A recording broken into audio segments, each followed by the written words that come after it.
She came to the ranch to be alone. No neighbors, no noise, no one telling her who she was supposed to be now that he was gone. Just her, the land, and whatever was left of herself after 2 years of grief. But on her third night out there, long past dark, when the only sound should have been wind through dry grass, she heard a truck slow down on the road that had no reason to exist. And then a voice said, "That's her property now. Won't be for long." 3 men, 1 woman, 47 acres of land that somebody wanted badly enough to threaten for. Here's what I want to ask you before we start. If you bought a piece of land fair and square, signed every paper, paid every dollar, and someone showed up at your door and told you that land was theirs now, what would you do? Leave a comment. Tell me your city. Tell me what you'd do.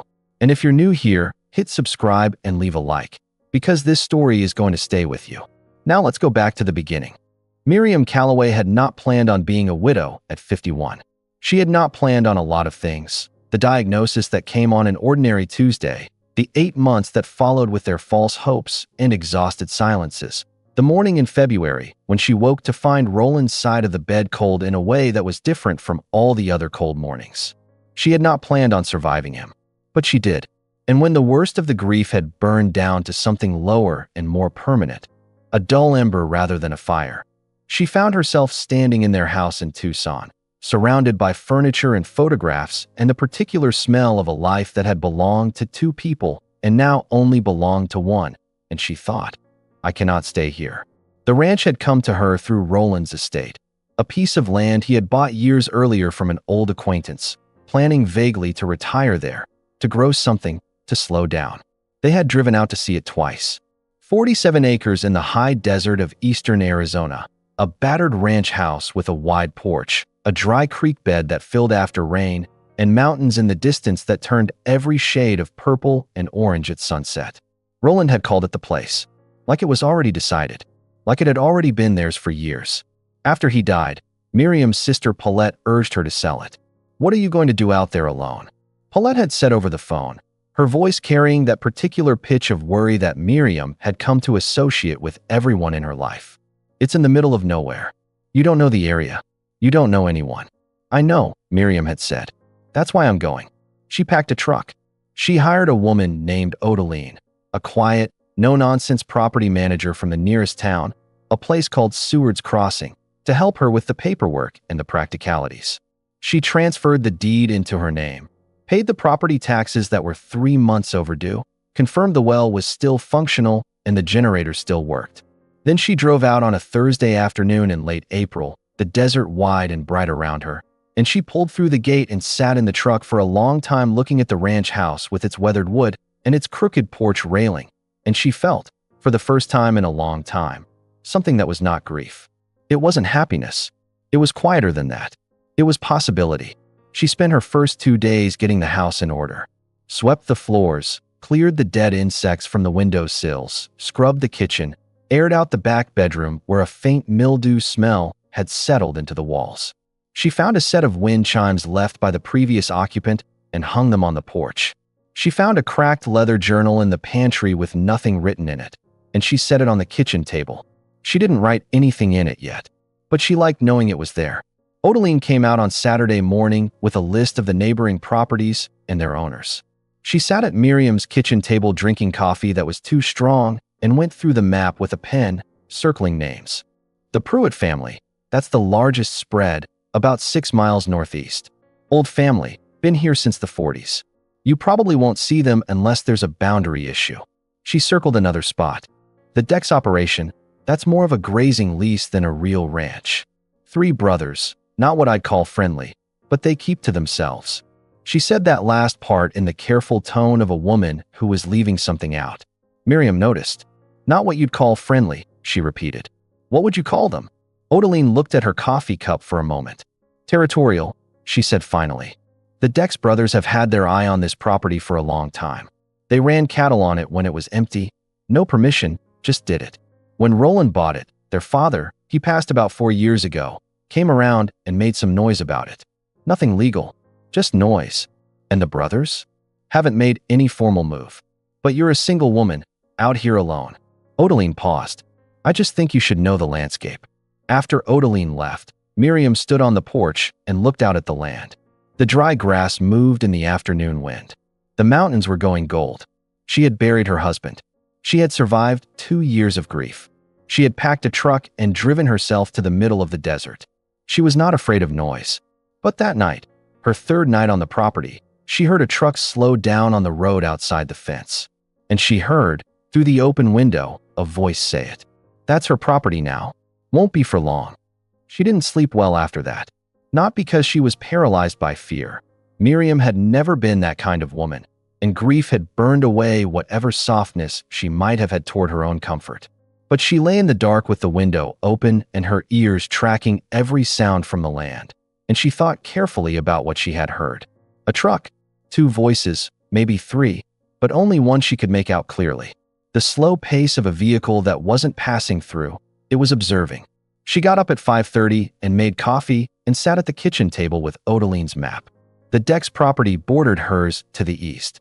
There was a shared fence line that ran for roughly 2 miles before it hit a rocky outcrop and turned. Roland's records, she had a folder of them, showed an ongoing dispute about a water easement, something to do with a seasonal creek that ran across the northeast corner of her land. She hadn't paid much attention to that before. She paid attention to it now. She called Odaline at 8. The easement dispute, she said without preamble. Tell me everything. Odaline sighed. I was wondering when you'd get to that. The story, as Odaline told it, went back further than Roland's ownership. The original ranch, the full parcel, which had once been nearly 200 acres, had been owned by an elderly man named Berthas Colm, who had sold it off in pieces over the years. When he sold the northeast section to Roland's acquaintance, a man named Sewell, he had included a verbal agreement about the Dex family's right to move cattle through the creek corridor twice a year, in spring and fall. Verbal, not written. When Sewell sold the property to Roland, he hadn't mentioned it. When Roland transferred the deed to Miriam, the only outstanding note was a vague reference to historical grazing use that neither of them had thought to investigate. So they believe they have a right to that creek, Miriam said. They believe they have a right to the whole northeast section, Odaline said quietly. Their father used to say the old Colm deal was always meant to include that parcel. That Colm sold it out from under them. I don't know if that's true. I don't think it matters legally. What matters is the brothers believe it. How many brothers? 3. Eldon's the oldest. He's probably 55, 60. Harlan's the middle one. A pause. And then there's Cade. And Cade. Odaline's voice was careful. He's the one who does the talking. Miriam drove into Seward's Crossing that afternoon for supplies. It was a small town, a hardware store, a feed store, a diner, a gas station that doubled as a post office. She stopped at the diner for lunch and sat at the counter and ordered a sandwich and coffee, and within 4 minutes of sitting down she understood that she had already been noticed. The man behind the counter, older, wide-shouldered, with the careful eyes of someone who had lived in a small town his whole life, brought her coffee without being asked and said, "You the one took over the Colm parcel?" "I bought it from Roland Calloway's estate," she said. "I'm Miriam Calloway." He nodded once, slowly. "I'm Croft." He didn't offer anything else, just went back to the kitchen. She ate her sandwich. The diner was half full, a few ranchers, an older couple, a young woman with a baby. No one spoke to her, but she felt the awareness of the room adjust around her presence the way it does in places where everyone knows everyone. She was almost done when the door opened and 3 men came in. She knew immediately, not because she had met them, because of the way the room changed, a subtle tightening, a redirected attention. The man behind the counter appeared from the kitchen and stood very still. The oldest one was tall and thick, with gray in his beard and a hat he didn't take off. The middle one was stocky, darker, with hands that looked like they'd been broken and reset more than once. The youngest was leaner, maybe 45, with pale eyes and a quality of stillness about him that was more unsettling than the other two's obvious size. He was the one who found her gaze. He held it for a moment. Not hostile exactly. Evaluating. Then he said, not to her, to his brothers, but loud enough for the whole room, "Spring moving's going to be late this year. Have to see about the corridor." Miriam took a long sip of her coffee and set the cup down and looked at the man behind the counter. "Could I get the check?" she said. She drove home with her windows down and the radio off. The land was bright and dry around her, the road straight, the sky enormous overhead. She thought about Roland, who had stood on this land and called it the place and meant it to be something peaceful. She thought about the three men in the diner. She thought about the word corridor.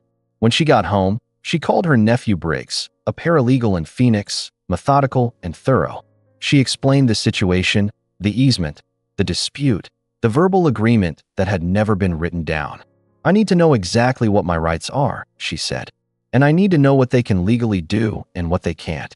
"Give me a couple of days," Briggs said. That night she sat on the porch with a glass of water and watched the road. The wind chimes made their small sound. The stars were extraordinary out here, thick and close, the Milky Way visible as a smear of light across the dark. At 9:15, a truck drove slowly past on the county road. It didn't stop, but she saw it pause at the gate. Just for a moment, just long enough. She went inside and checked the locks. Then she sat back down at the kitchen table and opened the cracked leather journal to its first page. She wrote one line. They're going to have to learn who they're dealing with. Briggs called back in 2 days as promised. Miriam was out walking the fence line on the northeast section, the creek corridor, when her phone rang. The dry creek bed ran through a grove of cottonwoods, pale and ghostly, their leaves trembling in a wind she couldn't feel at ground level. It was the most beautiful part of the property, and she was already certain, with the instinct of a woman who had learned to trust her instincts, that this was exactly what they wanted. "Okay," Briggs said, and she could hear him turning pages. "Good news and complicated news. Give me the complicated news first. The verbal easement isn't enforceable. No written record, no legal agreement, nothing filed with the county. You're on solid ground there. And the complicated news? There's a deed discrepancy. Not major, but it exists." He paused. When Bertha's Colm subdivided the original parcel in 1987, he filed the plats himself, by hand. And there's a surveying error on the northeast corner. Maybe 40 feet, maybe 80. It hasn't been adjudicated because no one ever pushed it to court. But if the Dex family wanted to claim that discrepancy created a disputed boundary, they could create a legal problem. A nuisance problem. Not a strong claim, but enough to require a survey and potentially months of title dispute. Miriam was standing in the cottonwoods, looking at the creek bed. Dry now, but you could see the water line from last season on the stones, a pale mark that said, water was here. What would it cost to resolve the surveying discrepancy proactively? A licensed survey, probably $1,000 or $1,200. Then you file the corrected plat with the county. Do it, she said. Miriam, you don't have. Schedule the surveyor, Briggs. I want it done before they decide to make noise. She walked back toward the house along the fence, examining the wire as she went. She had grown up in New Mexico, and she knew fence the way she knew weather. You could read a lot of character in how a person maintained their boundary. Her fence was in reasonable shape, 2 or 3 posts that needed resetting, a section of wire that had been cut and retwisted, probably years ago. Cut and retwisted. She stopped and looked at it more carefully. It had been cut from the outside and twisted back together from the inside. Old work. The wire had oxidized to the same color as the rest. But it had been done deliberately, and the angle of the cut told her someone had come through rather than a fence simply failing. She photographed it with her phone. That afternoon a truck came up her road. Not to the gate. It stopped at the cattle guard, which was technically outside the fence, technically public access. 2 men got out. The older one and the lean one. Eldon and Cade. She watched them from the porch without moving. Cade lifted a hand in something that was shaped like a greeting, but wasn't quite. She did not lift hers. After a moment, Eldon said something to his brother, and they both walked up to the gate. Cade rested his forearms on the top rail. Mrs. Calloway, he said. Mr. Dex. She hadn't confirmed his name. She let him see that she already knew it. Something shifted very slightly in his expression. We heard you'd settled in. Thought we'd come introduce ourselves proper. You already introduced yourself, she said. At the diner. A small pause. Didn't get a chance to speak to you directly. No, she agreed. You didn't. The silence between them was the kind that was full of things. Cade looked at the land behind her. Not at the house, at the land, with the particular attention of a man who had been looking at it for years and still considered it a grievance. We've run cattle through the northeast corridor since before you were born, he said. It wasn't aggressive. It was just flat, the way a fact sounds when it's been repeated so many times it's worn smooth. I understand you have a history with this property, Miriam said. I've reviewed my title and my deed, and I've spoken with an attorney. The corridor you're referring to is part of my titled property with no recorded easement of any kind. If you have a legal claim, I'd be happy to receive it in writing. Eldon's jaw tightened. Cade's expression didn't change. We're not here to make legal claims, Mrs. Calloway. We're here to be neighborly. I appreciate that, she said, and I'm open to neighborly conversations. But I want to be clear about something. She looked at him directly. This is my property. I bought it, I own it, and I intend to stay. If there are specific concerns you'd like to discuss formally, I'm available. But driving past my gate at night is not a conversation I recognize. Cade tilted his head slightly. Something in him recalibrated. She could see it happen.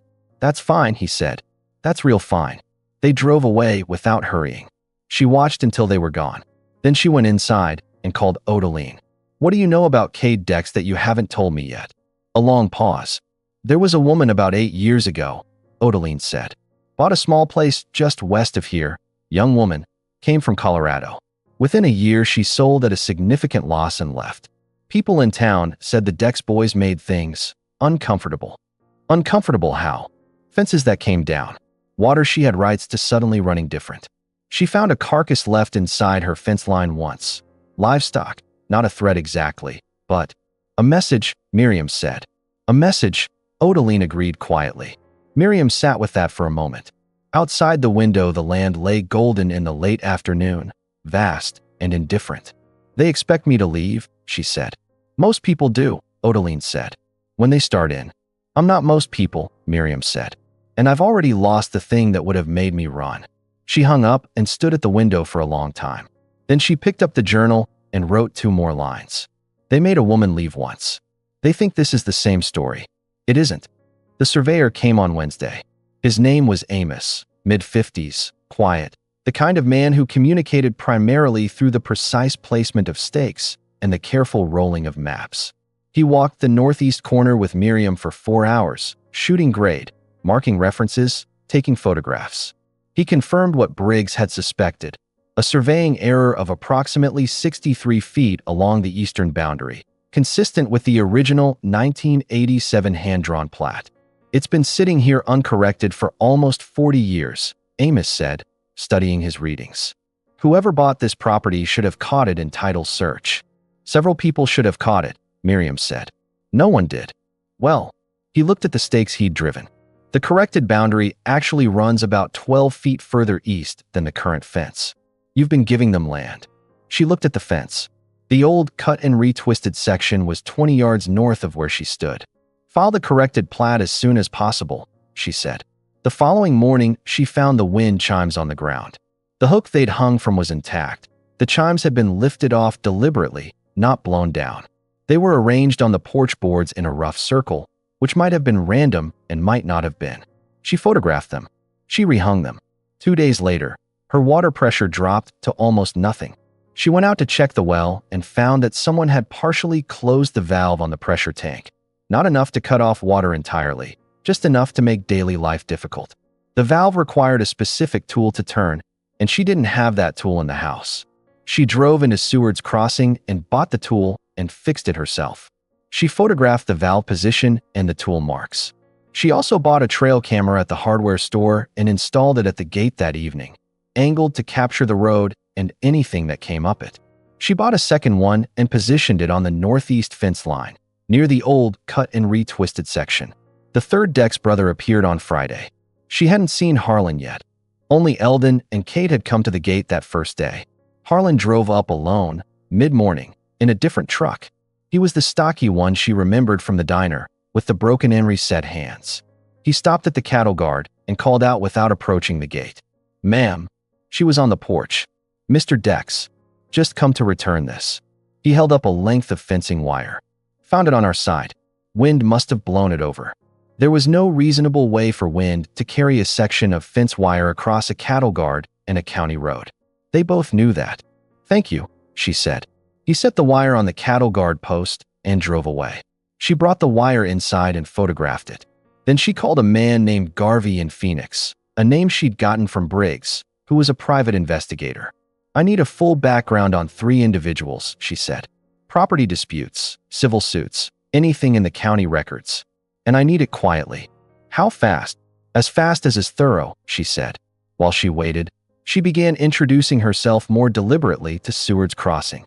She ate at the diner twice, each time sitting long enough to let Croft fill her coffee twice. She stopped at the feed store and asked about hay prices and local grazing schedules. She bought gas at the station and chatted with the young woman behind the counter, a red-haired girl named Tassie who had been born in the next county over and knew everyone. People were not exactly warm, but they were watching her. And what they were watching for, she understood, was whether she was the kind of person who would stay. The library in Seward's Crossing, a small room attached to the town hall, had county records going back to 1940. She went on a Thursday afternoon and spent 3 hours there, working through the deed history of the original Colm parcel and the adjacent Dex property. She found something. In 1971, before the parcel had been subdivided at all, the original Dex patriarch, Eldon and Cade's grandfather, had filed a claim against Bertha's Colm's father for unlawful enclosure of common grazing land. The claim had been dismissed. 16 years later, when Colm subdivided and sold pieces, the Dex family had filed an objection with the county, also dismissed. The pattern was clear. The Dex family had never legally owned the Northeast Corridor. They had only ever wanted to. And every time it was settled against them, they waited and tried again. She made copies of everything. She mailed them to Briggs. That evening, Garvey called back. "Your 3 individuals have an interesting history," he said. "The oldest, Eldon, has 2 civil suits in county court, both property disputes, both settled quietly. The middle one, Harlan, has a misdemeanor trespass charge from 2009 that was reduced and expunged. And Cade," a pause. "Cade is more careful. No record. But there's a restraining order filed by a woman in 2016. It was filed, then withdrawn 3 weeks later. Do you know why it was withdrawn? I don't. But the woman sold her property 6 months after that and moved out of state." Miriam was quiet for a moment. "Is there a pattern there?" she said. "With property? Every dispute they've had, every single one, involves land adjacent to theirs. They don't go looking for trouble. The trouble always seems to start when someone new moves in near them. And the new owners always leave." "Every one," Garvey said. Miriam sat at the kitchen table after she hung up. The evening light was coming through the window in long slants, gold and dust. The journal was open in front of her. She thought about Roland, about the 2 times they'd driven out here and stood on the porch and watched the mountains go purple at sunset, about the way he'd said the place like it was already decided. She wrote in the journal, "It was always going to be this land, and I was always going to be the one who stayed." Garvey's information changed the texture of her caution. It wasn't fear. She examined it carefully to make sure it wasn't fear, because there is a difference between appropriate alertness and fear, and she had no use for the second kind.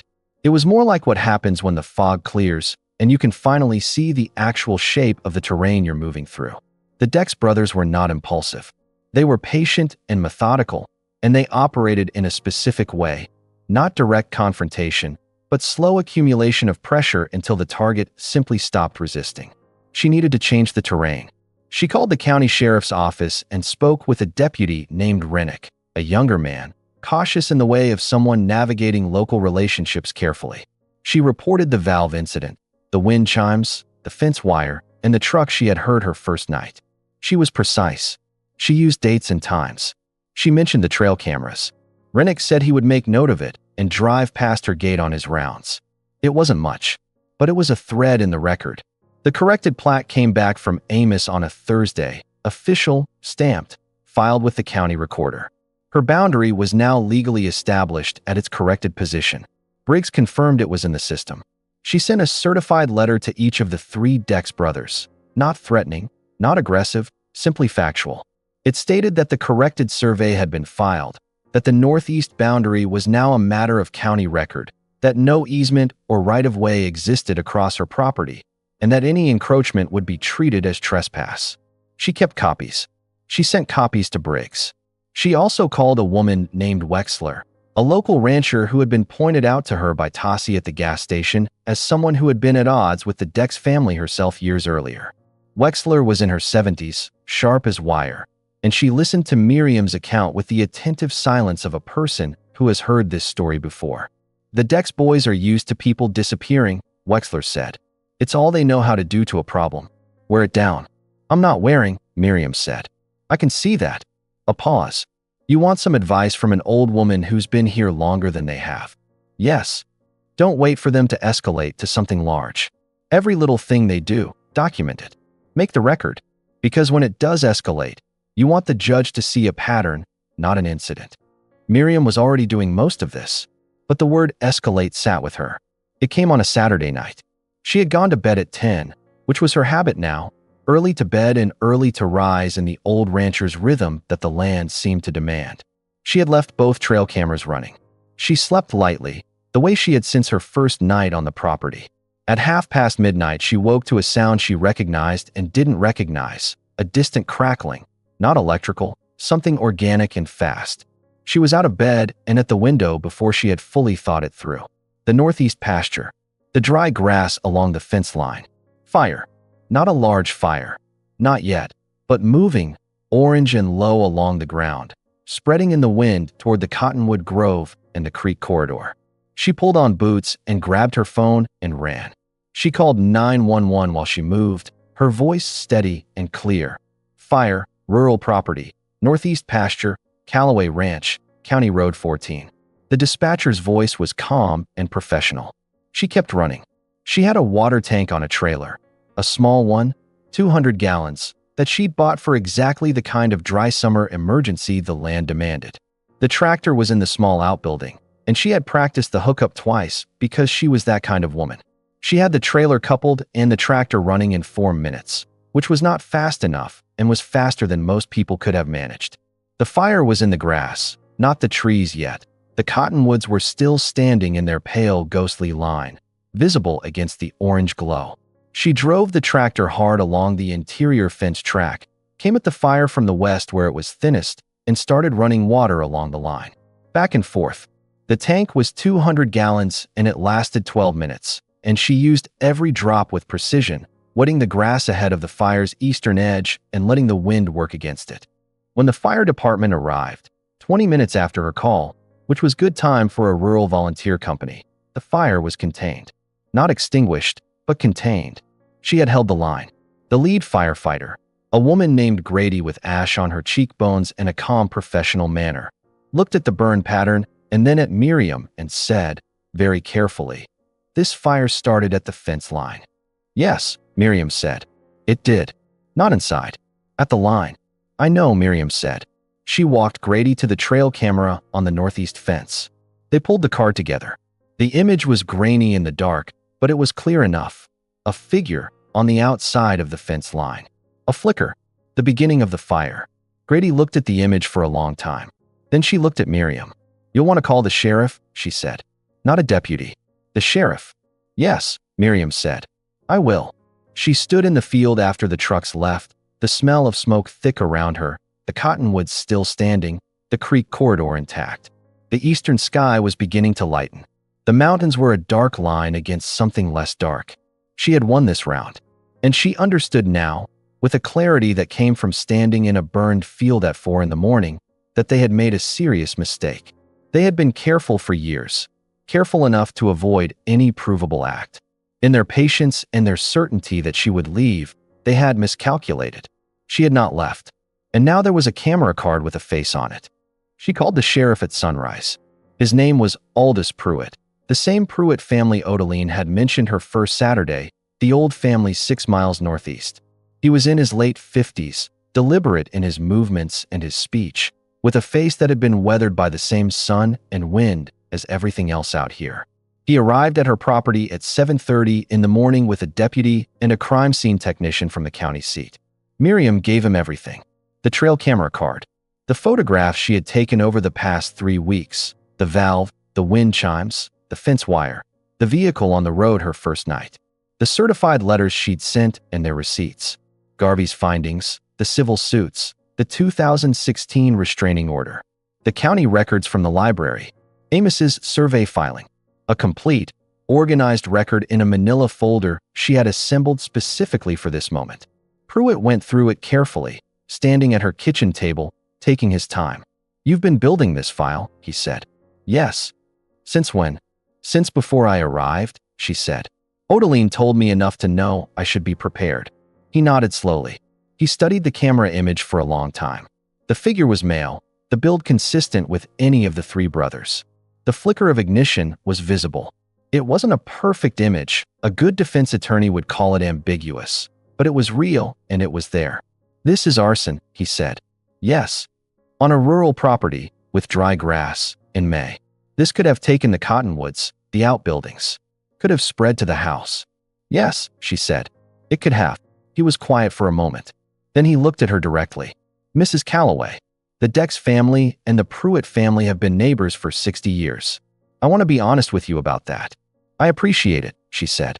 I also want to be honest that what I'm looking at in this file is a pattern of harassment and intimidation targeting a property owner, culminating in what appears to be deliberate arson. That's a felony. He closed the folder. The 60 years doesn't change what I'm looking at. No, she said. It doesn't. He sent his deputy and technician to the burn site.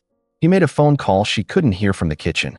Then he came back and drank the coffee she'd offered and said, I'm going to bring them in for questioning today. All three. She nodded. This is going to make you unpopular, he said. Some people in this county have a long memory about the Dex family.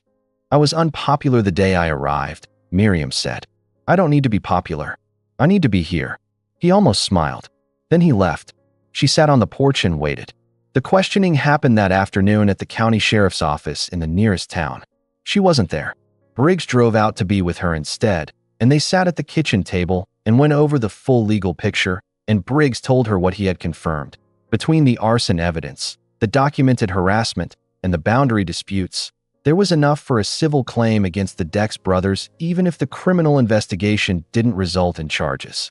The corrected survey alone establishes trespass going back potentially years, Briggs said. The cut fence wire, the unauthorized valve access, the fire, it builds. What are my options? You could file a civil harassment suit. You could push for a restraining order, a real one, not a withdrawn one, keeping them off your boundary. If the arson charge sticks, the criminal case runs parallel and strengthens the civil position. Do it, she said. All of it. Pruitt called her at 6 that evening. We brought in Harlan and Eldon, he said. Cade's attorney had him there before we asked. Of course. Harlan Dex has a burn on his right forearm. Fresh. He says he burned it on a tractor engine this morning. His brother confirms it. A pause. The camera image shows the figure using their right hand at the point of ignition. Miriam closed her eyes briefly. Is that enough? It's not a match. But combined with everything else, it establishes probable cause for a warrant. We're requesting it this evening. She hung up and told Briggs. He was quiet for a moment, then said, They made a mistake. They made several, she said. But the first one was deciding I was the kind of woman who would leave. The warrant came through on Monday.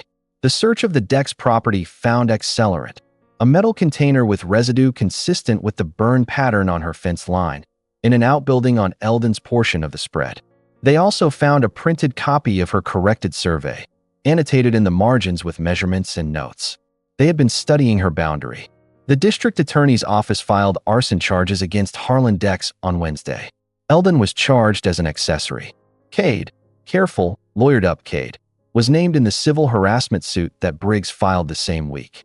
His attorney responded within 48 hours, which told Miriam that he had been watching this moment approach and had been preparing for it. It didn't matter. The record was built. The pattern was documented. The land was surveyed and filed and legally established in her name with no ambiguity and no outstanding claims. On Friday morning, she drove into Seward's Crossing. She stopped at the diner. Croft brought her coffee without being asked and then, after a moment, brought a slice of pie she hadn't ordered. On the house, he said, and went back to the kitchen. Tossie at the gas station waved at her from across the parking lot. An older man she'd seen at the feed store nodded once from his truck. It wasn't warmth. Not exactly. But it was something. It was the particular shift in a small community when they decide that a newcomer has earned the right to stay. She drove home on the county road with the windows down and the desert bright around her. At the gate, she stopped and got out and looked at her land, at the dry grass and the distant mountains and the pale line of cottonwoods in the northeast corner where the creek corridor ran. All of it hers. She opened the gate and drove through and closed it behind her. The trial for Harlan Dex took place 4 months later. Miriam attended the first day, sitting in the county courthouse in a town 40 miles away, watching Harlan's attorney argue that the burn on his arm was a coincidence and the camera image was inconclusive. She watched the DA present the accelerant evidence, the pattern of harassment, Garvey's documentation of prior incidents, the withdrawn restraining order from 2016, and the testimony of 2 former property owners who had sold after the Dex brothers began pressuring them, both of whom had been located by Garvey and agreed to speak. She watched the jury. She could not read juries. No one truly can. But she watched them watching, and what she saw was people paying attention. People from this same desert, some of them ranchers themselves, listening to a pattern they recognized. Harlan was convicted of arson. Eldon entered a plea on the accessory charge. Cade's civil case was settled out of court the week before the criminal trial concluded. His attorney, reading the momentum, negotiated a settlement that included a formal written acknowledgement that no easement or right-of-way of any kind existed across Miriam's property, and a payment of damages that Miriam put directly into a fund for fence repair and a new water storage tank. She did not celebrate any of this. It didn't feel like celebration. It felt like the ground finally being level beneath her feet. She called Odaline after the verdict. "Well," Odaline said, and in that single word there was a great deal. "Yes," Miriam agreed. "I want you to know," Odaline said, "that I've been in this county for 31 years, and I have never seen anyone go up against those 3 and come out with documentation like you had. Most people panic. Most people react. You just documented. I've spent 2 years dealing with things I couldn't control," Miriam said quietly. "I learned to focus on what I could." A long pause on the line. "I'm sorry about your husband." "Thank you," Miriam said. She walked out to the northeast corner that evening. The cottonwoods were going gold. It was October now, and even in the desert the light was different, lower and more amber. The creek bed was dry still, but the stones held their water line from last season's rain. That pale mark saying, "Water was here. Water will come again." She had planted a line of native shrubs along the southeast boundary, a small thing, but hers. She had repaired the well housing and replaced the pressure tank. She had begun clearing a second garden bed near the porch. She was building something. Not yet sure what, but building. Briggs had asked her, in the weeks after the trial, whether she would stay, whether all of this had changed things for her. She had thought about it honestly before answering. "This is where Roland would have wanted to be," she said finally. "And it's where I want to be now." It stopped being his wish and became mine somewhere along the way. I'm not sure when. "Somewhere around the fire," Briggs had suggested, half joking. "Maybe," she had said. "Or maybe the morning I heard that truck on the road and didn't go back to bed." She stood in the cottonwoods in the amber October light and felt the wind move through the leaves. The chimes on the porch were audible from here on a still day, a faint and faraway sound. The mountains to the east had gone into their evening colors, the deep purple she had noticed the very first time Roland drove her out here, years before anything had been decided, before the land was theirs or the grief was hers. She had thought then that the mountains looked permanent, that they would outlast everything. She thought the same thing now, but she also thought, and here I am. The cracked leather journal filled up slowly, the way things do when they are built honestly rather than performed. By spring, her second spring at the ranch, it held more than she had expected. Not a diary, exactly.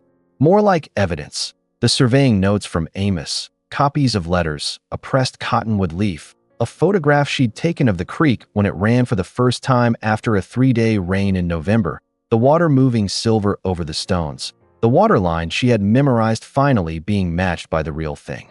She had written Roland's name in it once. Near the back, in a page she hadn't planned on writing. Just his name, and below it, "You were right about the place." She hadn't expected to leave it at that, but she had. It was enough.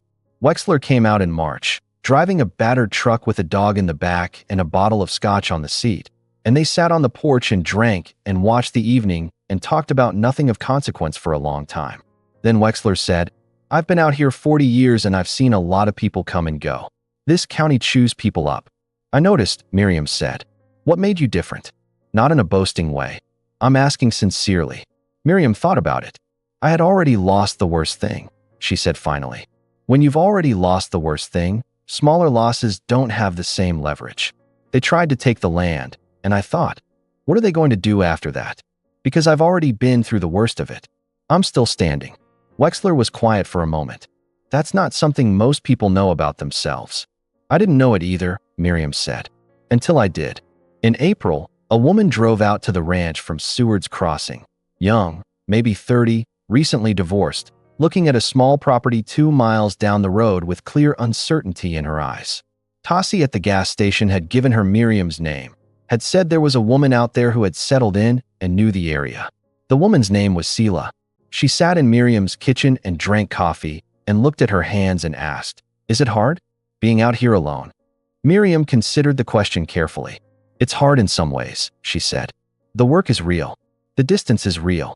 And there are people who will test you, who will look at a woman alone on a piece of land and decide that means something about what they can do." "That's what I'm afraid of," Selah said quietly. "I know." Miriam poured her more coffee. "But here's what I learned. The land doesn't care what you've been through. It doesn't care that you're a woman or that you're alone or that you're starting over. It just asks whether you're going to stay." Selah looked out the kitchen window at the land. "And if you stay, then you're a rancher," Miriam said simply. Selah bought the property. Miriam helped her with the paperwork, connected her with Odeline, walked the fence line with her the first afternoon, and pointed out what to look for. She did not tell her that everything would be easy. She told her the truth, that it would ask more than she expected and give more than she expected, and that the asking and the giving were part of the same thing. In May, 1 year after she'd first pulled through the gate in the late afternoon light, Miriam sat on the porch at sunset and opened the journal to a clean page. The cottonwoods in the northeast corner were bright green. The creek had run 3 times since November. The repaired fence line was holding. The mountains were doing what they always did, going through their evening colors, purple to orange to dark. She wrote, "1 year. The place is still the place. I am still here." She closed the journal. The wind chimes moved in the evening breeze. Above the mountains, the first star appeared, tentative and bright, the way it always is at the beginning of the dark. She watched it for a long time. Then she went inside. Miriam Calloway came to the ranch because she had run out of ways to stay in the life she'd had. She came to be alone, which is one of the bravest things a person can do when aloneness feels like loss rather than choice. And she stayed, not because everything got easier, not because the land stopped asking things from her, but because staying became the truest expression of who she was. The grief and the land and the fight had done something she hadn't expected.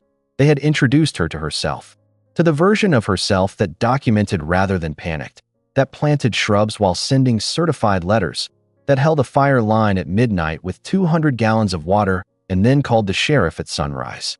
3 men told her, in their way, that she didn't belong there, that the land would outlast her resolve, that women alone in desert places eventually fold. They were wrong about all of it. The place Roland had called the place turned out to be hers in a way that had nothing to do with deeds or surveys or county records, though those mattered, and she kept them in a folder and knew exactly where they were. It was hers in the way that land becomes yours when you have stood your ground on it in the dark, when you have watched the water finally run in a dry creek bed, when you have pressed a leaf from a cottonwood tree into the pages of a journal and written a dead man's name beside it. If this story stayed with you, leave a comment. Tell me your city. Tell me what you would have done. If you're watching this and you've ever had to hold a line when everything in you wanted to let go, this one was for you. Like this video, subscribe, and I'll see you in the next story.